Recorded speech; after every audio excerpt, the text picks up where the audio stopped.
네, 이명박 전 대통령이 구속 수감된 지 일주일째죠. 검찰 조사는 여전히 거부하고 있습니다.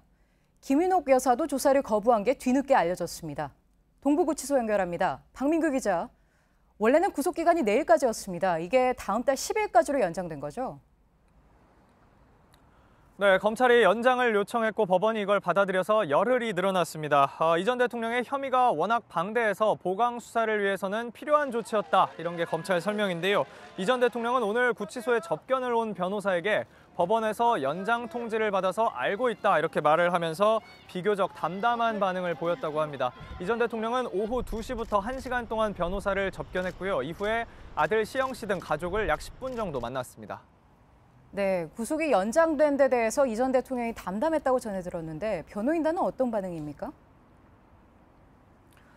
네, 구속 연장이 결정되고 하루가 지난 오늘 변호인단은 법원에 의견서를 내서 입장을 밝혔습니다. 검찰이 이미 이 전 대통령을 재판에 넘기기 위해 필요한 수사를 다 마쳤다. 또 다른 혐의 수사를 위해서 기간 연장을 하는 건 부당하다 이런 내용입니다. 검찰 수사팀은 어제에 이어 오늘도 이곳 구치소를 찾진 않았습니다. 지난 월요일과 수요일 두 차례 구치소를 찾았지만 허탕을 쳤는데요. 여전히 이 전 대통령이 조사를 받길 기대하고 있습니다. 네, 이 전 대통령뿐 아니라 지금 김윤옥 여사도 조사를 못 받겠다는 입장이라던데 그 이유를 뭐라고 합니까? 네, 원래 검찰이 어제 참고인 조사를 진행하려고 했는데 하루 전날인 그제 김 여사가 조사를 못 받겠다고 밝혀왔다고 합니다. 김 여사는 변호인단을 통해 검찰에 편지도 보냈는데요. 그 내용을 보면요. 대통령께서 조사를 거부하는 상황에서 내가 무슨 면목으로 조사를 받겠느냐. 옥중에서 고생을 하고 있는데 혼자서 편히 지내는 것도 마음이 편치 않다. 이런 것들이었다고 합니다.